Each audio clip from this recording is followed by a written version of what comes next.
एक बार फिर आप सभी का मोबाइल मैथ में स्वागत। अपन प्रश्नावली 8.6 के सवाल कर रहे हैं और सवाल नंबर 3 है कि अपने को सवाल नंबर 3 में क्या सिद्ध करना है। पहले तो ये देख लीजिए, सवाल नंबर 3 में अपने को सिद्ध करना है कि जो शंकु का आयतन है, शंकु का आयतन क्या होना चाहिए, अधिकतम या महत्तम होना चाहिए। ठीक है, ये सिद्ध करना है। दूसरा कि शंकु की ऊंचाई है वो 2 तिहाई होनी चाहिए वृत्त के व्यास के। क्या दिया हुआ है, इसके लिए अपने को दिया हुआ है क्वेश्चन में कि गोले में शंकु बनाया जाता है, यानी एक गोला है इस टाइप से, स्फेयर है जिसके अंदर अपने को क्या बनाना है, एक कोन यानी एक शंकु बनाना है इस टाइप से ऐसे। ठीक है, तो ये अपन ने इसके अंदर एक शंकु बना लिया।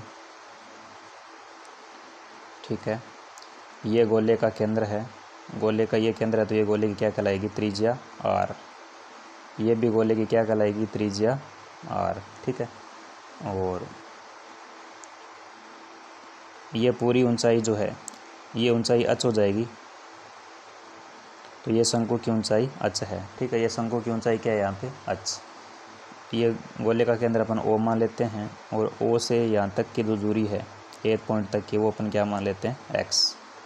ठीक है, उसके बाद में ये क्या है, ये जो है शंकु का जो आधार है, शंकु के आधार में एक वृत्त बना होता है तो वो शंकु का वृत्त है, और शंकु की जो त्रिज्या है वो भी r है।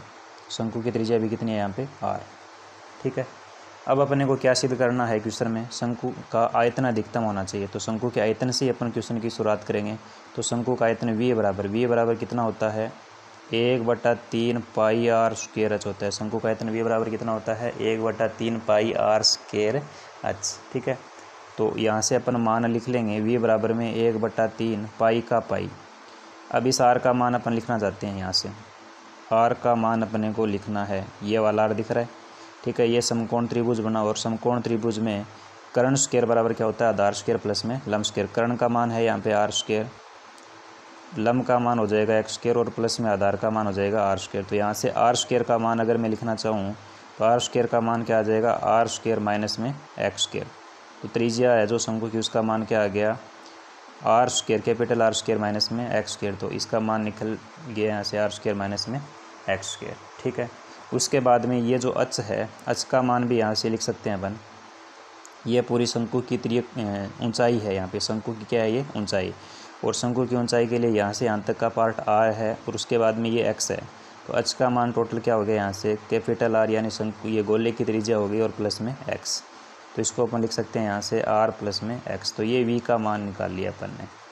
तो सबसे पहले तो आयतन निकाल लिया, उसके बाद में इसको अधिकतम तथा न्यूनतम सिद्ध करने के लिए अपन उच्चिष्ट तथा जो निम्निष्ट के 3 स्टेप हैं उसी से इसको सिद्ध करेंगे। तो सबसे पहला स्टेप होता है अवकलन ज्ञात करना। ठीक है, तो यहाँ पर अपने पास में जो वेरिएबल है वो है x, r तो एक त्रिज्या है जो कि नियत है, तो dv/dx x के सापेक्ष अवकलन कर लेंगे तो 1/3 पाई आ जाएगा, ये 1/3 पाई। ठीक है, उनके बाद में r स्क्वायर माइनस में क्या है अपने पास में x स्क्वायर, और इंटू में r प्लस x है। इन दोनों का अवकलन करना है u इंटू v से कर लेंगे। तो पहले अपन r माइनस एक्स स्क्वायर का अवकलन कर लेते हैं, तो r स्क्वायर का तो हो जाएगा 0, और माइनस एक्स स्क्वायर का अवकलन करेंगे तो ये हो जाएगा 2x। ये सेम का सेम आ जाएगा r प्लस एक्स, प्लस अब की बार u का u आ जाएगा r स्क्वायर माइनस में एक्स स्क्वायर, और v का अवकलन करेंगे तो r का अवकलन हो जाएगा 0, और x का अवकलन हो जाएगा 1, क्योंकि x के सापेक्ष हो रहा है। ठीक है, तो dv/dx का जो मान है, dv/dx का जो मान है वो अपने पास में आ गया यहाँ से 1/3 पाई। ठीक है, अब माइनस 2x ये गुणा हो जाएगा, तो ये आ जाएगा माइनस का 2rx और माइनस का 2x स्क्वायर, ये x है, और 2x से गुणा करेंगे तो माइनस 2x स्क्वायर। यहाँ पर एक है तो ये आ जाएगा r स्क्वायर माइनस में x स्क्वायर। तो dv/dx का मान क्या निकल गया, 1/3 पाई r स्क्वायर प्लस का ये वाला, ये माइनस के 2x स्क्वायर हैं, और ये माइनस का x स्क्वायर, ये हो गए माइनस के 3x स्क्वायर, और ये माइनस 2rx है, 2rx और minus 3x square, minus 2x square minus x square, ये हो गए माइनस के 3x स्क्वायर। ठीक है, उसके बाद में ये dv/dx अपना निकल गया। दूसरा स्टेप क्या लेके चलते हैं अपन, दूसरा स्टेप लेके चलेंगे dv/dx बराबर 0, जिससे मान निकालना है x का। तो किसके बराबर 0 लिखेंगे, dv/dx के बराबर में तो 1/3 पाई r स्क्वायर माइनस, देखो इसको सरल करने के लिए अपने पास में ये द्विघात समीकरण बन गई। ठीक है, तो जोड़ने पे तो आना चाहिए माइनस का 2rx और गुणा करने पे आना चाहिए 3, ठीक है। तो इसके लिए अपन -2rx को क्या लिख सकते हो, हमें माइनस का 3rx और प्लस का rx। तो माइनस के 3rx में से प्लस का 1rx निकालेंगे तो -2rx ही बचेंगे, कोई फर्क इसके नहीं पड़ेगा। और माइनस में आगे कितना है 3x², और बराबर में इसके क्या लिखना है 0, क्योंकि dv/dx बराबर 0 लिख रहे हैं। तो ये क्या आ जाएगा 1/3 पाई। अब दो के इसमें जोड़े बना लेंगे, तो यहाँ से r² कॉमन आ जाए, r² और r में से कॉमन आएगा r, तो यहाँ बचेगा r माइनस में यहाँ पे क्या बचेगा 3x प्लस x और x कॉमन आ जाएगा, तो यहाँ पे r बच गया और माइनस में क्या आ जाएगा 3x और बराबर में कितना है 0। अब 1/3 पाई के बराबर तो कभी 0 होगा नहीं। अब इन दोनों में कॉमन ले लेते हैं, r-3x कॉमन आ गया, तो ये कॉमन आ गया तो यहाँ तो बच गया r और प्लस में इधर आगे क्या बच गया x और बराबर में क्या है 0, ठीक है। कॉमन लेंगे तो इन दोनों का गुणनफल क्या आना चाहिए 0, तो दोनों का गुणनफल 0 आने के लिए दोनों में से एक का 0 होना ज़रूरी है। तो r-3x बराबर 0 हो सकता है, या फिर किसके बराबर 0 हो सकता है r + x के बराबर 0। तो r-3x बराबर 0 है, तो यहाँ से r बराबर क्या आ गया 3x आ गया, r का मान कितना आ गया 3x, तो x का मान क्या आ गया r/3, तो ये मान आ गया x का अपने पास में r/3। दूसरा यहाँ से x का मान क्या आएगा, माइनस में r आएगा, माइनस का क्या आएगा r, तो माइनस का r संभव नहीं है क्योंकि त्रिज्या कभी माइनस में नहीं होगी यहाँ पे, तो इसका मतलब ये मान तो अपने पास में संभव नहीं होगा। तो मान कौन सा लेंगे अपने x बराबर r/3 के लिए, इसको ले देखेंगे कि ये अधिकतम मान आएगा या न्यूनतम मान आएगा आयतन का। तो अपना तीसरा स्टेप शुरू करते हैं अपन। x का मान निकालने के बाद भी तीसरे स्टेप में क्या करते हैं, एक बार पुनः अवकलन करते हैं, dv/dx का d2v/dx2 निकालते हैं। तो तीसरा स्टेप शुरू कर रहे हैं अपन। अगर आपने उच्चिष्ट तथा निम्निष्ट निकालना पहले सीख लिया हो, जैसे 8.5 के बहुत सारे क्वेश्चन किए अपन ने उच्चिष्ट तथा निम्निष्ट, तो वो आपको आना ज़रूरी है। उसके बाद में ये क्वेश्चन आएंगे क्योंकि इसमें नया पार्ट ये इतना सा ऐड हुआ है, बाकी अपने स्टेप ये चलते रहते हैं। अभी अपने पास में इसमें क्या होगा कि लैंग्वेज देगा क्वेश्चन में, और अपने को जो फंक्शन टाइप जो बनाना रहता है वो बनाना पड़ता है। उसके बाद में तो स्टेप वैसे ही चलते हैं 3 के 3, ठीक है।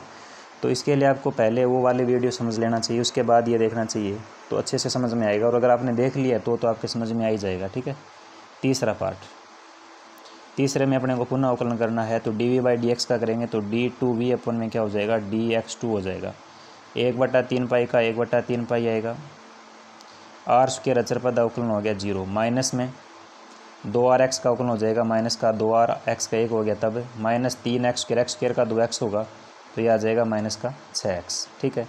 अब d2v अपन में dx2 का मान क्या आ गया, ये आ गया, माइनस तो कॉमन आ जाएगा इसमें, तो 1/3 पाई 2r प्लस का हो जाएगा और प्लस 6r, ये भी प्लस का हो जाएगा क्योंकि माइनस कॉमन ले लिया। और x का मान अपन ने क्या निकाला है r/3, x का मान क्या निकाल रखा है r/3, तो ये x का मान लिख लेंगे यहाँ पे 6 गुणा r/3, तो -1/3 पाई 3 दुआ करेंगे 6, तो ये भी 2r और ये भी 2r, कितने r हो गए 4r, तो ये मान आ गया -1/3 पाई 4r, ठीक है, यानी -1/3 4 पाई r आ गया। किसका मान d2v अपन में dx2 का, माइनस का लग गया, तो इसका मतलब ये 0 से तो क्या है छोटा है। 0 से छोटा होने का मतलब अब ये जो आयतन v निकला है, अतः शंकु का आयतन जो है, शंकु का आयतन इसी से सो होता है कि अधिकतम या न्यूनतम होगा। अगर ये 0 से छोटा है तब तो क्या हो गया अधिकतम, अगर 0 से बड़ा होता है तो न्यूनतम। तो शंकु का आयतन क्या होगा, शंकु का आयतन, अतः शंकु का आयतन महत्तम है। तो पहला पॉइंट तो अपना क्लियर हो गया। दूसरा पॉइंट, दूसरे में क्या सिद्ध करना है कि शंकु की ऊंचाई 2/3 होनी चाहिए वृत्त के व्यास के। तो वृत्त का जो व्यास है वो अपन यहाँ से निकाल लेंगे। ये यहाँ पे वृत्त नहीं है, सॉरी गोला है, यहाँ पे गोले के व्यास के, ठीक है। गोले के व्यास का क्या होना चाहिए 2/3 होना चाहिए, ठीक है। तो शंकु की ऊंचाई, शंकु की ऊंचाई जो ये है h है, ये वाली, तो शंकु की ऊंचाई h बराबर, दूसरा पार्ट अपन शुरू कर रहे हैं इसमें ये वाला, कि शंकु की ऊंचाई h बराबर है। शंकु की ऊंचाई को किसे लिख लिया h बराबर, h बराबर कितनी होती है, h बराबर में यहाँ पे कितनी अपने पास में r + x है, h बराबर कितना है r + में x, तो h बराबर में r तो है ही, और x का मान अपन ने निकाला है, x का मान कितना निकाला है r/3, तो r/3 ये मान लिख लेते हैं। तो h बराबर में 3 लघुत्तम आएगा, तो ये 3r हो जाएगा और प्लस r, तो ये आ जाएगा 4r/3। तो h बराबर में 4r है, तो इसमें से अपन इसको क्या लिख सकते हैं 2/3, 3 तो बट्टे में है ही, 2 और अंदर क्या बच गया 2r, यानी 4r को मैं 2 × 2r लिख सकता हूँ। तो 2r तो यहाँ पे क्या हो गया, गोले का व्यास हो गया, r का मतलब त्रिज्या, और 2r है तो इसका मतलब गोले का व्यास। तो अच क्या हो गई यहाँ पे, शंकु की ऊंचाई। तो शंकु की ऊंचाई जो है यहाँ से प्रूव हो गया अपना, अच का मतलब शंकु की ऊंचाई है। ये अच का मतलब क्या है, शंकु की ऊंचाई। तो शंकु की जो ऊंचाई है वो 2/3, ये तो 2/3 हो गया किसका, 2r। 2r का मतलब है ये r तो इस गोले की त्रिज्या है। अब 2r लेंगे अपन इसको, मतलब यहाँ से यहाँ तक पूरा होगा तो ये क्या हो जाएगा, इसका व्यास हो जाएगा। तो 2r का मतलब व्यास, किसका व्यास, गोले का व्यास। तो 2/3 हो गया गोले का व्यास। ठीक है, तो शंकु की ऊंचाई 2/3 हो गई गोले के व्यास की। तो दोनों बातें अपन ने सिद्ध कर ली कि शंकु का आयतन महत्तम में है और शंकु की जो ऊंचाई है वो गोले के व्यास का कितना है, 2/3 है। ठीक है, अगर आपके समझ में आया हो क्वेश्चन तो वीडियो को लाइक करें, कमेंट करके भी बताएं, चैनल को ज़्यादा से ज़्यादा शेयर करें, सब्सक्राइब नहीं किया तो सब्सक्राइब कर लें। धन्यवाद।